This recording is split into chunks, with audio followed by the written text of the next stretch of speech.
गुरु जी के चरणों में कोटि कोटि प्रणाम और सारी संगत को जय गुरु जी। ओम नमः शिवाय, शिव जी सदा सहाय। ओम नमः शिवाय, गुरु जी सदा सहाय।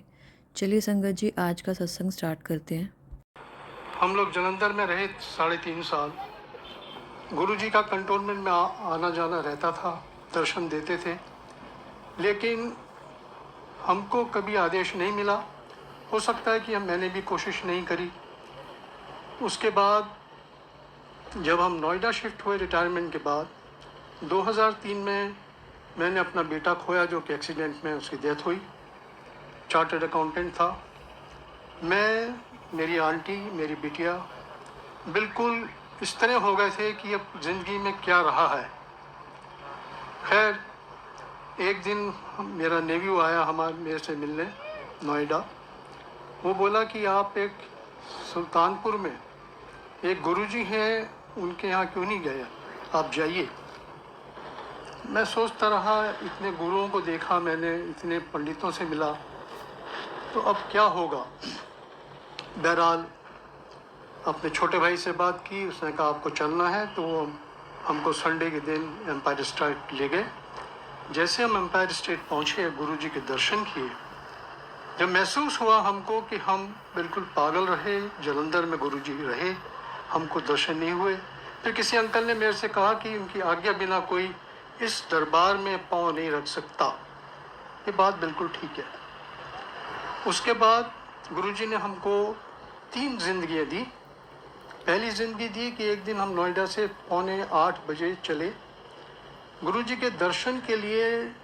जब गुरुजी घूम के आते थे और साइड बोर्ड पर बैठते थे, उस टाइम के दर्शन का अनुभव और अमृत जो मिलता था, उसका बहुत ही मज़ा और था। और जब गुरुजी गद्दी पे बैठते थे, उस दर्शन का अमृत पाना जैसे स्वर्ग में बैठना है। 7:45 बजे चले और 8:10 के ऊपर हम एम्पायर स्टेट पहुँचे। आप यकीन कीजिएगा कि 35 मिनट के अंदर आप नहीं पहुंच सकते एम्पायर स्टेट। 35 किलोमीटर्स नहीं कवर कर सकते। हम जैसे पहुंचे, गुरुजी ने हमको दर्शन दिए, हमने चाय प्रसादा लंगर खाया, गुरु की आज्ञा ली। जब हम लौटे तो 100 फुटा रोड के ऊपर एक रेड लाइट मिली। गाड़ी जो थी 5th गियर में अपने आप रुक गई, गाड़ी ऑन है, और मैं देख रहा हूँ एक ट्रक 100 फुटा रोड से जो छतरपुर मंदिर के पीछे से आ रही है, मेरी गाड़ी के आगे उलट गई। एस्बेस्टस शीट्स, आयरन रॉड्स गाड़ी के सामने, और पहिया जो चारों पीछे के पहिए थे ट्रक के, वो टूट के सड़क के ऊपर लुढ़कते चले गए। कॉल सेंटर से जो बच्चे आते थे, उन्होंने स्कूटर खड़े किए, आए भाग करके कि गाड़ी में से निकालो। कोई एम्बुलेंस को टेलीफोन कर रहा है, कोई पुलिस को टेलीफोन कर रहा है। बहरहाल जब वो पास में आए, उन्होंने देखा कि हम इंटैक्ट हैं। उन्होंने रोड क्लियर की, गाड़ी तब तक ऑन है, गाड़ी अपने आप चलने लगी। 100 मीटर के तक गया होऊंगा, पीछे से एक गाड़ी आई, मर्सिडीज काले रंग की। उसने इंडिकेशन दिया, रुकी, मैं भी रुका। उसमें से मैं देखता हूँ एक बुजुर्ग निकलते हैं, बहुत गोरे, बिल्कुल चिट्टा बदन, काली अचकन पहनी हुई, चूड़ीदार पजामा। और जब वो बाहर आए तो मेरा फर्ज था कि मैं भी उठ के बाहर गया, प्रणाम किया। मेरे से एक ही सवाल किया कि आपके कहीं लगी तो नहीं है। मैंने कहा जी हमें तो नहीं लगी, ये गुरु की मेहर है जो कि आज हम बच गए। तो बोले कि ये गुरु की मेहर से ही आज आपको जन्म मिला है, बचे। बहरहाल हम गाड़ी में बैठे, जब देखा अनदर 100 मीटर गाड़ी गई होगी, गाड़ी डिसअपियर हो गई। उसके बाद जब गुरुजी ने एक दिन बांधा हुआ था हमारा, संडे का, जब हम गए दर्शन करने के लिए गुरुजी के दरबार में पहुँचे, गुरुजी कई बार जो मैसेज देते थे सबके लिए, he used to speak very loudly. बड़े ज़ोर से बोले किसी अंकल से कि अंकल, सड़क दे उद्दे ऐदा नहीं है कि तुर लिए रेड लाइट है तो जरा वेग के चल दें। So this is one message which I want to share with you. I don't cross red light till today.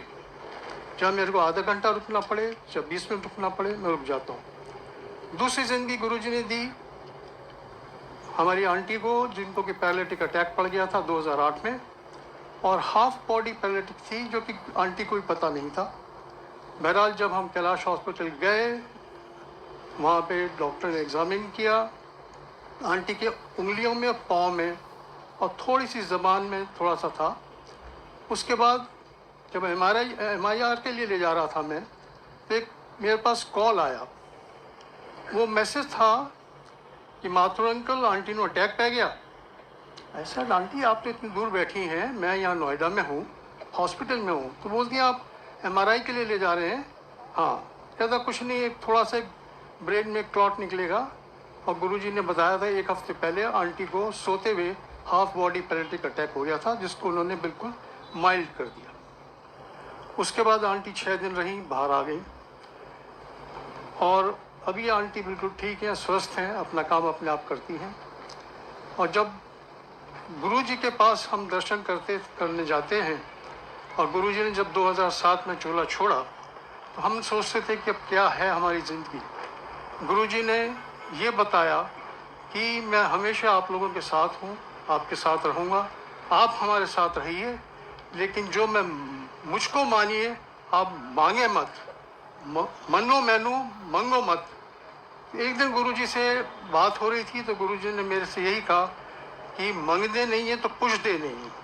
वो इसलिए था कि जब हम अपने बेटे को खोया, तो गुरुजी ने हमारा माइंड धीरे धीरे धीरे सेट किया।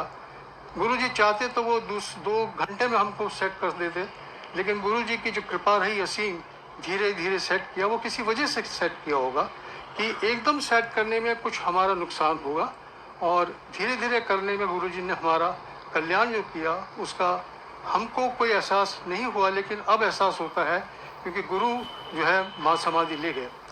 तीसरा जो मैं आपको बताऊंगा कि अभी हाल ही में मेरे को एक फीवर चला, 101 फीवर। डॉक्टर को दिखाया, हॉस्पिटल गया, ECGS में पैरासीटामोल दे दी, खाली, सब कुछ हुआ।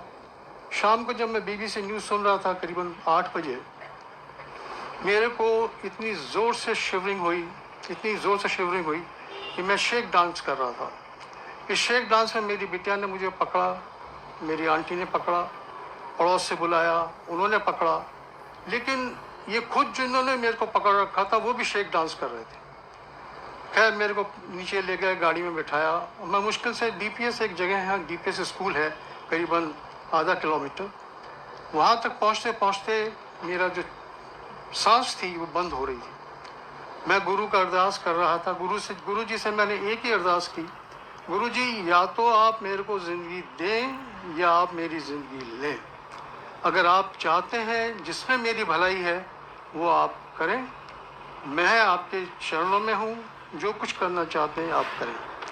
आप यकीन न कीजिए कि मैं जब हॉस्पिटल कैलाश पहुँचा हूँ, बिटिया गाड़ी से पहले निकली है और ये बोलते हैं कि डॉक्टर 2 डॉक्टर, एक लेडी डॉक्टर, एक जेंट डॉक्टर, वो इंतज़ार कर रहे थे हम लोगों का। वो फटाक से आए, उन्होंने मेरे को देखा, व्हील चेयर पर बैठाया, इमरजेंसी में ले गए, एक मशीन सेट की उंगली में, they diagnose what is the problem. उसके बाद मेरे को 6 इंजेक्शन एट ए टाइम उन्होंने एक के बाद मेरे को वेन में इंटरवीनस दिए। और उसके दौरान में मैं डॉक्टर से कह रहा हूँ मुझे ऑक्सीजन दी चाहिए। डॉक्टर कहती hold on, hold your horses, we are treating you. उसके बाद मुझको एक ऐसा सा महसूस हुआ कि गुरु जी की जो दवा मेरे वेन्स में गई हैं, ये जो ऑक्सीजन मुझे सुंघाई है, उससे मैं ज़िंदा रहा। और मैं मुश्किल से करीबन 5 दिन हॉस्पिटल में रहा और मैं अभी ठीक हूँ। गुरु की कृपा है, ऐसी असीम कृपा सबको मिलती कहाँ है। गुरु का आदर करना सबसे बड़ी बात है। ऐसा गुरु मैंने अपनी ज़िंदगी में नहीं देखा। मैंने सब गुरुओं के दर्शन किए ज़िंदगी में। टीवी गुरुओं से मिला, कितने पंडितों से मिला, कितने तांत्रिक मेरे को मिले जो कि पैसा मेरे से मांगते थे, and I used to give them money and go. लेकिन गुरु के दरबार में आने के बाद गुरु जी जो हैं एक भगवान हैं, महाशिव हैं। और अब जो हमको महसूस होता है कि गुरु जी हमेशा संगत के साथ हैं। और आपसे यही अनुरोध है कि गुरु की आज्ञा का पालन कीजिए, उनका निरादर ना कीजिए, गुरु की चरणों में अपना शीश हमेशा झुका कर रखें। जय गुरु जी। संगत जी, अगर आप भी अपना कोई सत्संग शेयर करना चाहते हैं संगत जी के साथ, तो आप अपना सत्संग सेंड कर सकते हैं। व्हाट्सएप नंबर दिया गया है डिस्क्रिप्शन बॉक्स में, और आपको स्क्रीन पर भी एक नंबर नज़र आ रहा है। आप उस पर अपना सत्संग ऑडियो रिकॉर्डिंग या लिख कर भेज सकते हैं। आपका सत्संग भी संगत जी के साथ शेयर किया जाएगा गुरु जी की ब्लेसिंग्स के साथ। जय गुरु जी, शुक्राना गुरु जी, अनंतम शुक्राना गुरु जी।